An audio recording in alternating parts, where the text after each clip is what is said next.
Hey guys, what's up? Welcome back. If you're new here, my name is Ivan and welcome to the family. Today we're just gonna talk about acne scarring and the different types of acne scars and how we can treat them. Like everybody I know, I feel like goes through acne and goes through breakouts once in a while, and even though everybody tells us, even I know that, like tells us not to pick at them, sometimes we do, especially when it comes to when it comes to a head and you just want to squeeze them. That definitely causes scarring, and there are different kinds of acne scars. First one is obviously like you get like a dark mark and then it's just like hyperpigmentation, it's called. It is when the trauma causes your skin to darken and just leaves behind, when the pimple leaves behind a dark mark. That's hyperpigmentation. The second one is ice pick scars, is when it looks like a dot, like a pore, and that's when the scarring has gone a little bit deeper. That's when like the collagen has broken down and leaves a little dent.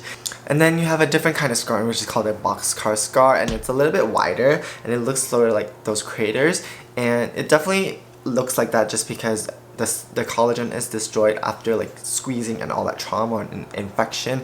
And so you definitely don't want to pick your acne or any active acne that you had. I know it takes a very, very, very long time to sort of make it heal and make it sort of fill that indentation, and trips to the dermatologist are really, really expensive.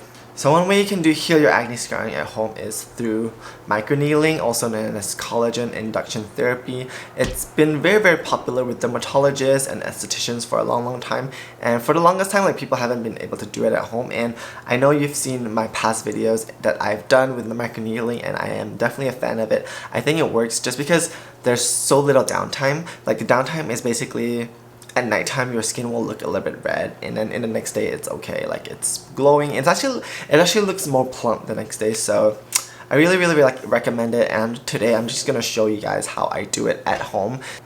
It is good to go with a brand like Banish that is more established and more reputable, because there are a lot of products out there. I have gotten microneedles that look like sort of like bent because they're not taken care of, and some that have rusted. So Banish came out with this new Banisher, is the Banisher 2.0. It's a lot sleeker looking and very, very clean and easy to use. The biggest difference with this is that, with the roller one, it might cause, like, when you press it down, have like uneven bristles just because of how the rolling technique is. When you move it around, the needles might dig into uneven angles, if that makes sense. So Banisher came out with this new Banisher 2.0, which is a black sort of stamp-like thing, which is very interesting. It looks kind of scary, just like with the other microneedling tools, but it's actually not as scary as you think. This one has gold tips, gold bristles, and when you press it down, the good thing about this one is that it applies even pressure. Collagen induction therapy, the way it works is that you're basically using the small bristles, needles, on the tools to create microchannels and microtraumas onto the skin. And what that does is it helps your skincare absorb better, so you can follow up with a quality, soothing, and anti-inflammatory type of oil to help heal the skin. And then what it does is, when those channels are created, your body sort of signals your skin to sort of repair itself, and in time just rebuilds your skin. In a way, it breaks down your skin so that your body can naturally heal it up. You don't have to do this too much. I think I only do it like every 2 or 3 weeks, and I have seen a significant amount of improvement with my skin, especially with the pore size and the acne scarring. One thing you'll note is that with this microneedling technique, it not only addresses acne scarring, but it also over time just, I guess, makes your body produce more collagen and builds up your skin. So what you want to do is really, really easy. There's like a fill line right here, so you can fill it with alcohol and dip it into a thing for about 5 minutes, and you want to make sure it really, really soaks and just disinfects it. You make sure your hands are clean. Clean your face with your favorite oil cleanser or gel cleanser, and then after that you just lay it on the table for about 2 minutes to let it air dry. And after the thing is completely dry, you can go ahead and I guess the right word is stamp your face. Start around with the cheek area, because that's when I feel like that's where it hurts the least, just because there's a lot of fat there. Once it starts hitting like the cheekbones and my brow bone, it does hurt a little bit, I'm not gonna lie, but it's like super worth it. So I want to do this for about 4 to 5 times, and while you're doing it, you want to hold your skin taut as well, just like that, and go ahead and stamp, rotate, stamp, rotate, stamp, rotate. So each area you can do about 45 times, 4 to 5 times, not 45 times. And the great thing is that you can choose which area you want to do. I would say do not use this on active acne or any active breakouts, just because you don't want to spread the bacterial infection all over the place. Use it on like scarring, like any dark spots or any pit scars or box scars that you have. So like I said, I do this about every 2 to 3 weeks. That's when I notice the most results. I really don't recommend doing it like every day or every other day.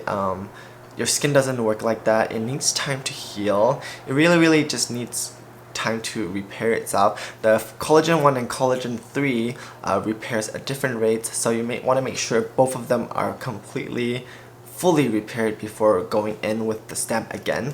After you're done using the banisher, don't forget to sterilize it again and air dry it and store it.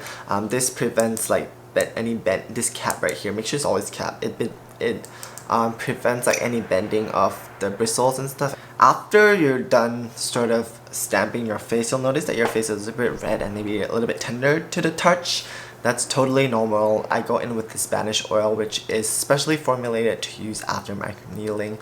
You don't really want too many chemicals in your products after microneedling because your skin is sort of exposed. It contains glycerin in the first ingredient, which is a skin sort of hydrator, so make sure your skin is protected.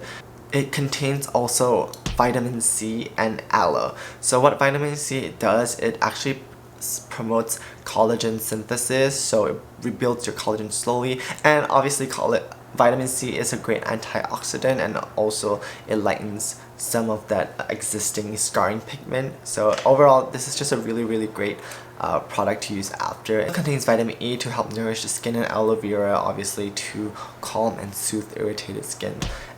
Make sure you don't wear any makeup after microneedling. I really don't suggest you do it in the daytime, or if you're gonna go out, I would say do it the night before, so the next morning you'll wake up with glowing skin, and I think the next morning you're fine. Make sure you wear sunscreen for protection.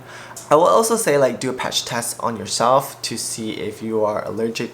Acne scarring is a struggle, and it's not an overnight thing where you use it one time and you'll see like tremendous results. You gotta use it over a couple of months, and after I feel like half a year is when I definitely see like the most results. I saw results in about 2 to 3 months, but after 6 months is when the pit scarring around this area, because I used to have breakouts around here and it was really deep, and I feel like it has gotten a lot lighter. So after 6 months is when I saw a really drastic change about that. Everything takes time, guys. It is a journey, and it's your journey, it's our journey, and I'm just glad like I guess microneedling is like available to everybody now, and not just before, like a lot of these things were just at the doctor's office or the dermatologist, but now it is open to everyone.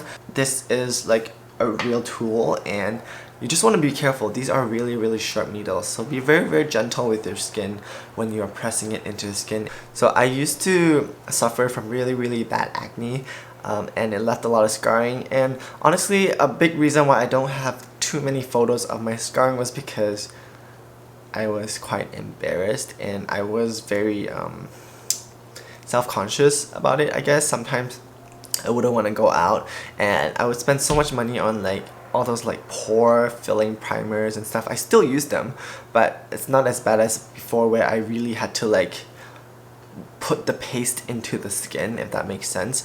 I definitely have noticed my skin does look a lot fuller and plumper, and also a lot of the ice pick scars that were deeper are now a lot lighter. I would never recommend something that I don't believe in, and collagen induction therapy has been my go-to for a long time, so I really hope you try it out. I just want to say thank you so much, and good luck on your skincare journey.